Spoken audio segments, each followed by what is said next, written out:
চিকিৎসকদের পরামর্শকে আমল না দিয়েই গ্রাম ত্রিপুরায় চলছে দেদার খেজুরের রস বিক্রি। মানুষ কিনছেন এবং খাচ্ছেনও। মঙ্গলবার খোয়াই জেলার তেলিয়ামুড়া বাজার এলাকায় দেখা গেল দেদার বিক্রি হচ্ছে খেজুরের রস। দেখুন সেই চিত্র।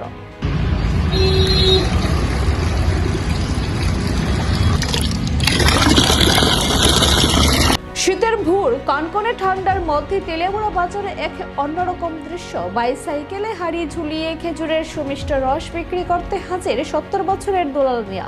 ভোরের আলো ফোটার আগে খেজুর গাছ থেকে সংগ্রহ করা তাজা রস নিয়ে তিনি পৌঁছে যান বাজারে। দীর্ঘদিন পর এমন দৃশ্য দেখে নস্টালজিয়ায় ভাসছেন বাজারে আসা সাধারণ মানুষ। ক্রেতাদের অনেকেই বলছেন, ছোটবেলায় গ্রামের শীতকাল মানেই ছিল খেজুরের রস, কিন্তু এখন তা খুবই বিরল। তাই এমন উদ্যোগ স্বাভাবিকভাবেই খুশি তারা। আজকের এই দৃশ্য শুধুই খেজুরের রস বিক্রি নয়, বরং গ্রাম বাংলার হারিয়ে যেতে বসা এক ঐতিহ্যকে বাঁচিয়ে রাখার নীরব প্রয়াস বলেই মনে করছেন অনেকেই। শীতের সকালে তেলিয়ামুড়া বাজারে যেন নতুন করে প্রাণ পেল সেই ঐতিহ্য। কি নিয়ে আইছেন আপনি?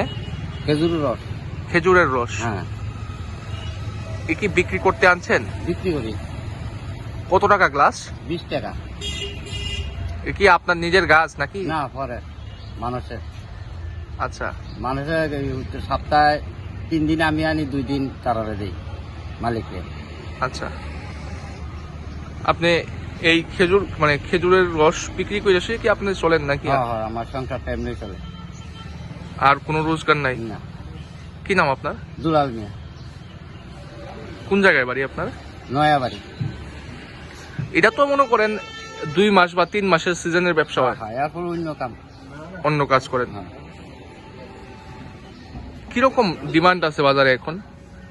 আমার মোটামুটি চলে, ভালোই, খারাপ না। মানুষে খাইতে চায়নি? খায় না। খায় না। হ্যাঁ, এই শীতের সকালে তো এটার একটা আমেজ আছে আলাদা। হ্যাঁ। সকালে তো আপনার খালি পেটে খাইলে সত্যিকা ভালো, উপকার হয়, খরচাও পরিষ্কার হয়। এরপর 1 নাম্বার আপনার কিডনির লেগে বিরাট উপকার খালি পেটে খাইলে।